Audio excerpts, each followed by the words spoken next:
Well, good morning, everyone. My name is Matt Hatch. I'm one of the pastors here. I'm going to speak to you this morning. But before we do so, I thought it'd be fun, because it's a special family service today, to have a quiz. Anyone like a quiz in the room? Yeah, I mean, that for an English crowd, that was like massive excitement. Yeah. So we've got these 4 pictures on the screen. And I want you to tell me what's the thing that links all 4 people. What's that? I am. Okay, so the answer is I am. So all 4 of those characters make claims about themselves using the words I am. So Kirk Douglas in Spartacus, he stands up and says, I am Spartacus. Thank you so much for going with my joke. Some of the young people in the room have no idea what we're talking about. But then we've got Patrick McGowan, who's number 6 in The Prisoner. He says, I am not a number, I'm a free man. And then you've got Groot from Guardians of the Galaxy, who says, anyone can do the voice? Yeah, that'll do. I don't know where that came from, but let's not repeat it. And then lastly, Jesus Christ, who made a few different claims, but he made the claim that we're looking at today. I am the Good Shepherd. Let's read from John chapter 10. If you've got a Bible, feel free to get those out, but it will be on the screen. John 10, verses 10 to 15. Jesus says this, the thief comes only to steal and kill and destroy. I have come that they may have life and have it to the full. I am the good shepherd. The good shepherd lays down his life for the sheep. The hired hand is not the shepherd and does not own the sheep. So when he sees the wolf coming, he abandons the sheep and runs away. Then the wolf attacks the flock and scatters it. The man runs away because he's a hired hand and cares nothing for the sheep. I am the good shepherd. I know my sheep and my sheep know me. Just as the Father knows me and I know the Father, and I lay down my life for the sheep. So this is Jesus speaking. This is about 2,000 years ago, and it is a massive winter celebration that's now called Hanukkah. It was the Feast of Dedication. You might not have heard of Hanukkah before unless you are a Friends super fan and remember Ross dressing up as the holiday armadillo in an attempt to teach his son all about Hanukkah. I've got loads of your attention right now. So Hanukkah is this celebration of when the Jewish people fight back against ungodly leadership and rededicate themselves to God. So Hanukkah is a time where people ask really hard questions about failed leadership and ungodly shepherds and false shepherds and compromise. And so Jesus, he understood the mood of the city, and he chooses this moment to reveal something about what his leadership is like. And he begins by saying something about his mission. He says, I have come that they may have life and have it to the full. And I guess this is the heart of this short talk, because I think deep down, every single one of us wants life to the full. Very few of you want an awful life. Most of us want life to the full. Most of us want our time here to count. We want it to be enjoyed. We want to be happy. We want to be content and fulfilled. But the question is, who or what can lead you towards that sort of life? Jesus makes a pretty stunning claim. He says, I'm the only good shepherd who can lead you into that sort of life. And it was particularly significant at the time that he uses this term because there was ancient prophecies regarding a king who would come to rule over Israel, who would be the true shepherd of the people, not like the false shepherds that had gone before. So I just want to ask you really simply, who are you following in this life? Like it might be that you say, well, I just follow myself. You know, I'm in charge. I determine what I give my time to and what my life is about. But it might well be other people direct your life. It might be that the culture just seems to force you to live in a certain way. You've heard from the parents today that they want their children to be led by the Good Shepherd. So do we trust Jesus to do this? I'm aware that some of you might not normally come to church. We've got always people here at Mosaic that are sort of on a journey trying to understand faith. I think it's a fundamental question to ask yourselves. Do you trust the person that we are gathering in the name of today? Do you trust him enough to worship him? For me, it's helpful to know that in ancient times, a shepherd's entire wealth was bound up in their sheep. And so everything they had was wrapped up in the well-being of the flock that they owned. And so Jesus, as the shepherd, by describing himself as that and we the sheep, he's saying, you, my sheep, are everything that's important to me. You're my glory, you're my pride, you're my wealth. And he cares, unlike other hired shepherds who run when a bear or a lion or a wolf comes. That's what he says in verse 12. The hired hand is not the shepherd and does not even own the sheep. So when he sees the wolf coming, he abandons the sheep and runs away. And then the wolf attacks the flock and scatters it.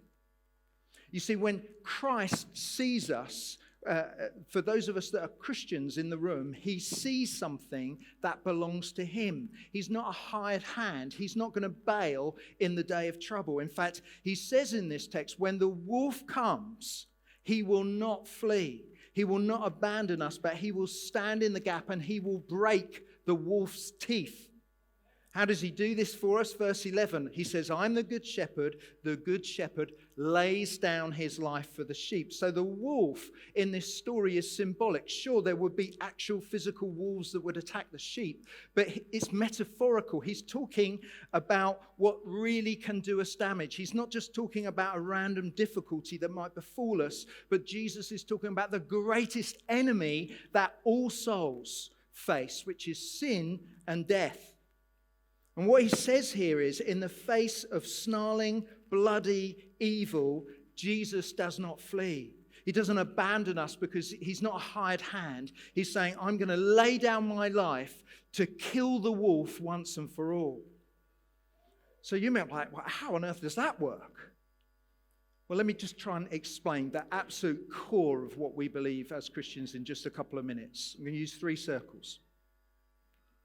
So number one, we live in a broken world that's surrounded by broken lives, broken relationships, broken systems. And I think everyone, whether you would say you're a believer or not, would agree that our world is a little bit broken. You see it in the violence, the suffering, the poverty, the pain, the death that's all around us. Brokenness leads to a search for how to make life work. We can't just stand that tension. It's got to make you think.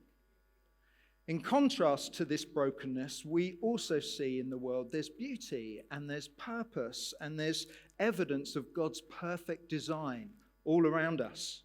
The Bible tells us that God originally planned a world that worked perfectly, where everything and everyone just fitted together perfectly. It lived in harmony, and God made each and every person to worship him. That was their purpose in life, to walk with him. But you see, life doesn't work apart from God when we ignore God and when we ignore this original design for our lives. Because most of us in the room, we selfishly insist that we do stuff in our own way, in our own time, playing by our own rules. And the Bible calls that sin. And we all sin and we distort the original design, the original plan. And the consequence of that sin is separation from God, not just in this life, but in the life to come. This is the wolf that stalks each one of us. Sin leads to brokenness. We see it all around us in our own lives too. And when we realize life isn't working, most of us try to look for a way out. Most of us do stuff to just try and escape the relentless suffering and difficulty that we face in life. But hopefully, at some point, brokenness leads to a realization that we need something greater than us to help us. And at that point, we need a remedy of some good news. And that is what we call the gospel. Because of his love, God didn't leave us in our brokenness. Jesus, God in human flesh, came to us and live perfectly according to God's design. Jesus came to rescue us, to do for us what we could not do for ourselves. He took our sin and shame at the cross. He pays our penalty for sin in his death. And that is the gospel. That is the good news, that the good shepherd lays his life down for the sheep. He kills the wolf. I heard recently of a pastor who went to India on a trip. And he came across one of those men that sort of sit cross-legged and sort of play a pipe. And before them, up close, is a little basket. And there's a little cobra that sits inside. And as he plays, the snake starts to emerge from the basket. And I don't know if you would be brave enough to play the flute. But you sort of look at this guy and think this guy's crazy, out of his mind. But this pastor finds out that they actually glue the mouth of the cobra together. They glue the mouth shut. So the snake, when the guy plays, can't actually do anything anymore. And I guess that's a helpful analogy of what Jesus does with sin and death. It's still there, but the bite is gone. The wolf has been crushed for those who put themselves under the care of the Good Shepherd. Simply hearing about this amazing news is not enough. Let me just say that again. Simply knowing or understanding it is not enough. We must admit our sinful brokenness and stop trusting in ourselves. The Bible calls it repentance and belief. We need to recognize his voice. We don't have power to escape this brokenness on our own. We need to be rescued, or put it this way, we are lost sheep that need to be found by the shepherd. We must ask God to forgive us. We must turn around our life that was just lived for ourselves and trust in this Jesus, believe in who he really is. And when we do that, God restores our relationship with him back to that original design. We can pursue God's design in all areas of our lives. We can have that life to the full that the Good Shepherd promises. And God's Spirit empowers us to recover his design for our lives. And we get to enjoy his presence now and for eternity. That is what we believe. Amen? And that's why we have a Good Shepherd who kills the wolf. He comes in to lay his life down for us. So as I finish, thank you so much for listening so well so far. But I guess the point of me trying to explain the core elements of the Christian faith is like, what are you meant to do with this information? Well, let me finish with this. If Jesus is the shepherd, that means you're what? You're the sheep.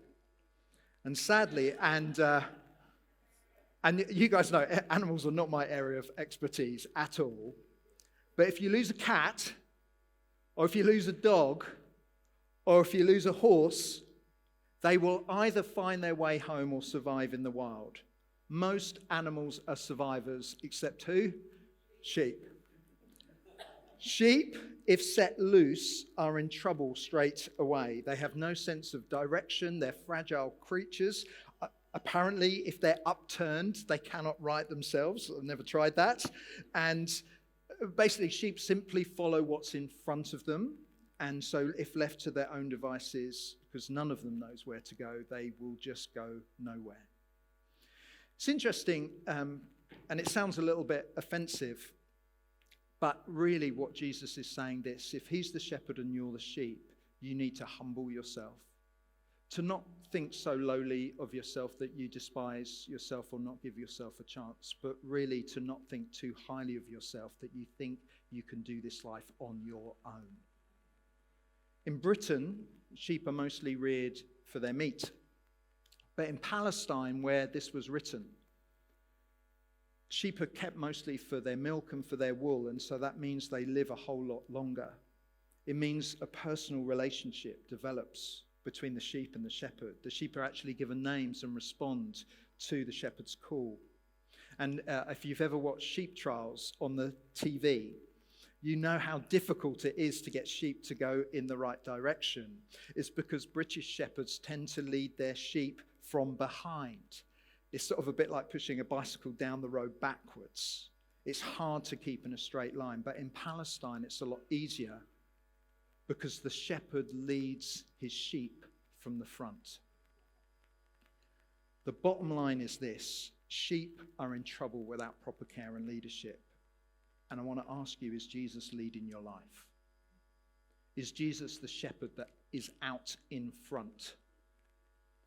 You know, when Jesus calls us sheep, he's tapping into a very, very deep need for someone outside of ourselves to help.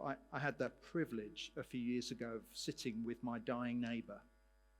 And in those moments, you don't really know what to do. And I asked him, what did he want me to do? And he wanted me to read Psalm 23. The Lord is my shepherd. I shall not be in want. You know, I think what we touched upon in those moments was a quiet desperation for all of us, a longing in all of us to know a shepherd. And Jesus really wants to be your shepherd. Matthew 9 verse 36, when he saw the crowds, he had compassion on them because they were harassed and helpless like sheep without a shepherd. And I believe that the shepherd calls your name today. And that's our prayer for these beautiful children. We want them to grow up and know the good shepherd's voice and follow him. And so I'm going to ask you to do this today. In a moment, I'm going to get you to stand and we are going to read Psalm 23 together. And if in these moments you just want to acknowledge that you need a shepherd, that Jesus is the one that needs to lead your life, you might want to join in with the rest of us. And perhaps this is a prayer for your own life. So would you stand with me? It'd be great if we can have the band back. And we're going to read Psalm 23 together. If we could have the next slide, Phil, please. You ready? The Lord is my shepherd.